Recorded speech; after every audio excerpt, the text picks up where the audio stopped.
நேயர்களே, நாம இப்போ திரையில் பார்த்து கொண்டிருக்கக்கூடிய காட்சிகள் என்னன்னா, வெற்றிகரமாக அந்த டிராகன் விண்கலம் தண்ணீரில் தரையிறங்கியது இல்லையா?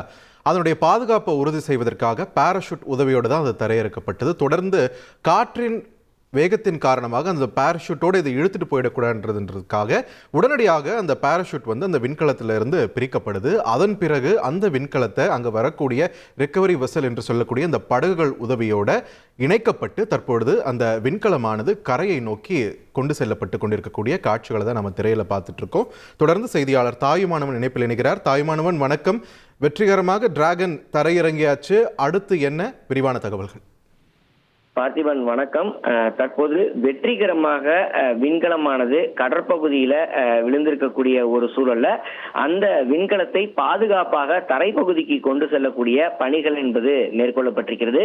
ஸ்பிளாஷ் டவுன் என்பது வெற்றிகரமாக மேற்கொள்ளப்பட்டிருக்கக்கூடிய ஒரு சூழல்ல பூமிக்கு சுனிதா வில்லியம்ஸ், புட்ச் வில்மோர் உட்பட 4 வீரர்களும் திரும்பியிருக்கிறார்கள். தற்போது இவர்கள் 4 பேருமே தற்போது அதே விண்கலத்துல கடற்பகுதியில இருக்கக்கூடிய காட்சிகளை பார்க்க முடிகிறது. விண்கலமானது கடற்பகுதியில மிதக்கக்கூடிய சூழல்ல அந்த விண்கலத்தை பத்திரமாக மீட்டு தரைப்பகுதிக்கு கொண்டு செல்லக்கூடிய பணிக்கு தற்போது கப்பல் என்பது வரவழைக்கப்பட்டிருக்கக்கூடிய காட்சிகளையே நம்ம இங்க நேரடியா பார்த்து வருகிறோம். அடுத்த கட்டமாக பல்வேறு நடவடிக்கைகள் நாசாவின் தரப்புல இருக்க போகிறது. காரணம் என்னவென்றால், சுமார் 280 நாட்களுக்கு மேலாக சுனிதா வில்லியம்ஸ், புட்ச் வில்மோர் என 2 வீரர்களுமே சர்வதேச விண்வெளி மையத்துல பணியாற்றிருந்தாங்க. 8 நாள் பயணமா சென்ற அவர்களுக்கு எதிர்பாராத விதமாக விண்கலம் பழுதானதால தற்போது 280 நாட்களாக அவர்கள் பணியாற்றிய ஒரு சூழல்ல புவியீர்ப்பு விசையே இல்லாத ஒரு இடத்துல இவ்வளவு நாட்கள் பணியாற்றி விட்டு தற்போது பூமிக்கு திரும்பிய பிறகாக புவியீர்ப்பு விசையில அவர்களுடைய உடல்நிலையும் மனநிலையும் வாழ பழக வேண்டிய ஒரு தேவை என்பது இருக்கிறது. எனவே அதற்கான பயிற்சியை நாசா தரப்புல கொடுக்க வாய்ப்பு இருப்பதாக சொல்லப்படுகிறது. இன்னும் இந்த ரெக்கவரி வாகனம் வந்த பிறகாக அவர்கள் முழுமையாக வீரர்கள் 4 வெளியே வந்த பிறகாக நாசாவின் தரப்புல அவர்களுக்கு ஒரு உற்சாக வரவேற்பு என்பது அளிக்கப்பட இருக்கிறது. அதன் தொடர்ச்சியாக செய்தியாளர் சந்திப்பும் இருப்பதாக சொல்லப்பட இருக்கக்கூடிய நிலையில விண்வெளி வீரர்கள் ஒவ்வொரு முறையும் பூமி திரும்பும் போது பல்வேறு சிக்கல்களையும் சவால்களையும் எதிர்கொள்ள வேண்டிய ஒரு சூழல் என்பது இருந்து வருகிறது. பூமியை நோக்கிய பயணத்துல 17 மணி நேர பயணம் என்பது நிறைவு பெற்றிருக்கிறது. ஆனால் பூமியில இன்னும் சில காலம் பூமியோடு வாழ பழக வேண்டிய ஒரு சூழல் இந்த வீரர்களுக்கு இருந்து வருகிறது. அந்த வகையில சுனிதா வில்லியம்ஸை பொறுத்த மட்டில் 286 நாட்களுக்கு மேலாக தங்கியிருக்கிறார். இதன் காரணமாக அவர் தற்போது பூமிக்கு திரும்பி இருக்கக்கூடிய நிலையில் அவருக்கு தசை மற்றும் எலும்பு பலவீனம், இருதய துடிப்புடைய வேகம் அதிகரிப்பு, கண் பார்வையில பிரச்சனை உள்ளிட்ட பல்வேறு சிக்கல்களை எதிர்கொள்ள வேண்டிய சூழல் இருக்கலாம் என சொல்லப்படுகிறது. மேலும் ஒரு நாள்ல 16 முறை சூரிய உதயத்தை பார்த்த இவர்கள், விண்வெளியில 16 முறை சூரிய உதயத்தை பார்த்தவர்கள், இனி 24 மணி நேர சுழற்சிக்கு பழகுவதற்கு சில காலம் ஆகலாம் எனவும் சொல்லப்படுகிறது. அந்த வகையில தூக்கமின்மை அல்லது அதிக தூக்கம் உள்ளிட்ட பிரச்சனைகளை இந்த 4 விண்வெளி வீரர்களும் எதிர்கொள்ள நேரிடும் எனவும் சொல்லப்படுகிறது. எனவே இப்படிப்பட்ட சூழலில் தான் நாசாவுடைய மறுவாழ்வு திட்டத்துல மருத்துவர்கள், பிசியோதெரபிஸ்டுகள் உதவியுடன் 1 முதல் 3 வாரங்கள் வரை இவர்கள் அந்த பயிற்சிகளை மேற்கொள்வார்கள் என தகவல்கள் வெளியிடப்பட்டிருக்கிறது. 1 முதல் 3 வாரங்கள்ல இந்த பேபி சீட்ல இருந்து இந்த பூமியினுடைய ஈர்ப்பு விசை மண்டலத்துக்குள் வந்த பிறகாக நடக்கக்கூடிய பழக்கம் என்பது மாறும் என சொல்லப்படுகிறது. அதன் பிறகாக 3 முதல் 6 மாதங்கள்ல பூமிக்கு ஏற்ப முழு உடல் வலிமையும் திரும்பும் என மருத்துவர்கள் தெரிவிச்சிருக்கிறாங்க. நேற்றைய தினம் நம்மிடையே பல மருத்துவர்கள் தெரிவிக்கும் போது கூட இது போன்ற ஒரு கருத்துக்களை தான் முன் வச்சிருக்கக்கூடிய ஒரு சூழல்ல நாசாவின் தரப்புல மறுவாழ்வு பணிகள் என்பது இந்த 4 வீரர்களுக்கும் கொடுக்கப்பட வாய்ப்பு இருப்பதா சொல்லப்படுகிறது. தற்போதுதான் அந்த ரெக்கவரி என்பது செய்யப்பட்டிருக்கிறது. வீரர்கள் 4 பத்திரமாக பூமிக்கு திரும்பி இருக்கிறாங்க.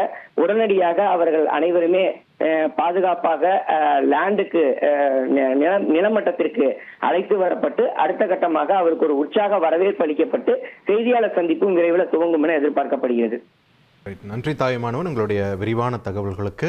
ஆதியும் அந்தமும் இல்லாத விண்வெளி பரப்பிலே கடந்த 9 மாதங்களாக மிதந்து கொண்டிருந்தார் சுனிதா வில்லியம்ஸ், அவருடன் புட்ச் வில்மோர். இந்த நிலையில் இருவரும் தற்பொழுது மற்ற 2 விண்வெளி வீரர்களுடன் பாதுகாப்பாக தரையிறங்கக்கூடிய நிலையில் அவர்கள் நால்வரையும் இந்த கடற்பரப்பிலிருந்து நிலப்பரப்புக்கு கொண்டு செல்லக்கூடிய அந்த படகானது அவற்றை இழுத்துச் செல்லக்கூடிய அந்த காட்சிகளை தான் நாம் திரையில் பார்த்து கொண்டிருக்கிறோம். I'm so glad that you're able there to experience it in person. Now, can you tell us a little bit about what's next to retrieve the crew for the recovery personnel on board?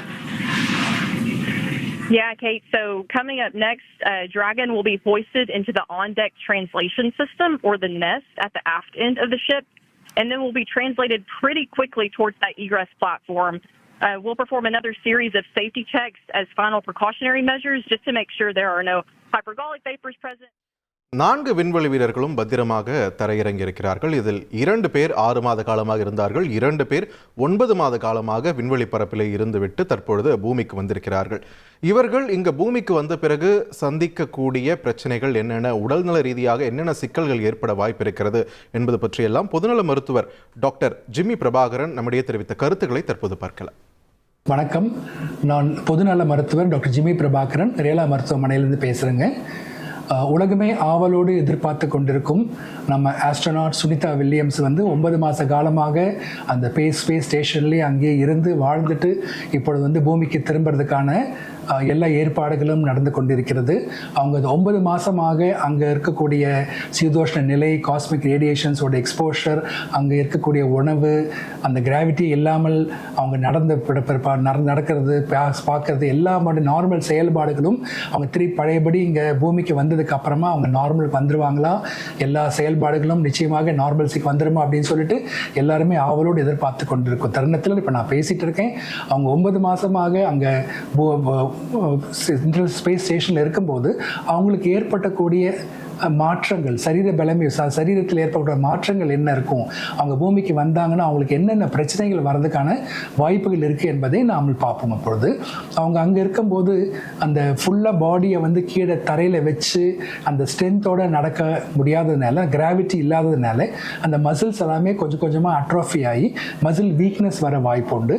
போனோட strength நிச்சயமாக பாதிப்பு ஏற்பட்டதுக்கான வாய்ப்புகள் உண்டு. Phone டீமினரலைசேஷன் அப்படின்னு சொல்லுவோம். இந்த muscle மாஸும் இந்த phone டீமினரலைசேஷன்லாம் அதெல்லாம் சேர்த்தோம்னா டெஃபினட்டாக அவங்களுடைய வெயிட் கொஞ்சம் கம்மி ஆகிறதுக்கான வாய்ப்புகள் இருந்து, அதே மாதிரி அந்த வேரியேஷன்ஸ் வரும்போது கீழே பூமிக்கு வந்ததுன்னா பிரெயினில் இருக்கக்கூடிய செல்ஸ், அதோட வாட்டர் கண்டென்ட் அதெல்லாமே கொஞ்சம் மாறி அந்த கண் பார்வை பாதிப்பு ஏற்படுறதுக்கான வாய்ப்புகள், விஷுவல் டிஸ்டர்பன்சஸ் வர வாய்ப்பு உண்டு. பிகாஸ் செரிபிரல் எடிமா வர்றதுக்கான வாய்ப்புகள் உண்டு.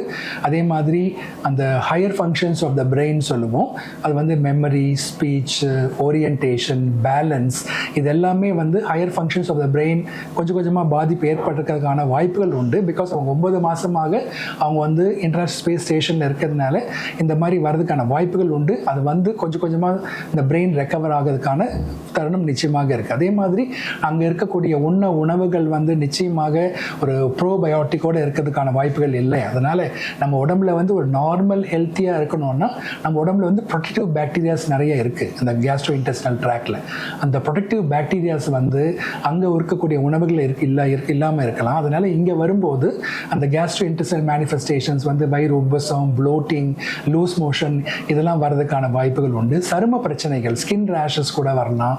அதே மாதிரி இது எல்லாமே பார்க்கும்போது அவங்களோட எதிர்ப்பு சக்தி நிச்சயமாக கம்மி ஆகிறதுக்கான வாய்ப்புகள் உண்டு. அதனால அவங்களுக்கு இன்ஃபெக்ஷன் வர்றதுக்கான வாய்ப்புகள் ரொம்ப உண்டு. அதனால அவங்களுக்கு நல்ல உணவு கொடுத்து, இம்யூனிட்டியை கொடுத்து, நல்ல பேலன்ஸ் டயட் கொடுத்தோம்னா அவங்களோட இம்யூனிட்டி இம்ப்ரூவ் ஆகிடுச்சுன்னா இந்த மாதிரி இன்ஃபெக்ஷன் வராமல் நாம் தடுத்துடலாம். அதே மாதிரி இந்த ஜெனட்டிக் லெவலில் நிச்சயமாக கொஞ்சம் மாறுதல் ஏற்பட்டதுக்கான வாய்ப்புகள் உண்டு. அந்த ஜீன்ஸ் எல்லாமே அந்த 9 மாதமாக எக்ஸ்போஷர், காஸ்மிக் ரேடியேஷன்ஸ் எக்ஸ்போஷர் இருக்கும்போது என்ன ஆகும்னா அந்த ஜெனட்டிக் லெவலில் வேரியேஷன்ஸ், மியூட்டேஷன்ஸ் வர்றதுக்கான வாய்ப்புகள் இருக்குது. அதனால ஜெனட்டிக்கலாக மீடியேட்டட் டிசீசஸ் ஹார்ட் ப்ராப்ளமோ இல்லை பிளட் ப்ரெஷர் ப்ராப்ளமோ அந்த மாதிரி வர்றதுக்கான வாய்ப்புகள் உண்டு. அதை நம்ம கேர்ஃபுல்லாக மானிட்டர் பண்ணிட்டோம்னா அவங்க அடுத்து ஒரு 2 to 3 months ஒவ்வொரு சிஸ்டமாக நம்ம அனலைஸ் பண்ணி, neurological system, skin and soft phone tissues, அதே மாதிரி பிரெயின், கண் பார்வை, கேஸ்ட்ரோ இன்டெஸ்டினல் ட்ராக்ட், ஸ்கின் எல்லாமே நம்ம பார்த்துட்டு அவ்வளோ ஒவ்வொன்றையும் பார்த்து நம்ம சரி பண்ணிட்டோம்னா ஒரு 2 to 3 months நிச்சயமாக பாடி எனார்மஸ் கெப்பாசிட்டி இருக்குது, பழையபடி எல்லாமே ரீஜனரேட் ஆகி நார்மல் ஆகிடுவாங்க என்பதை நாங்கள் நம்புகிறோம்.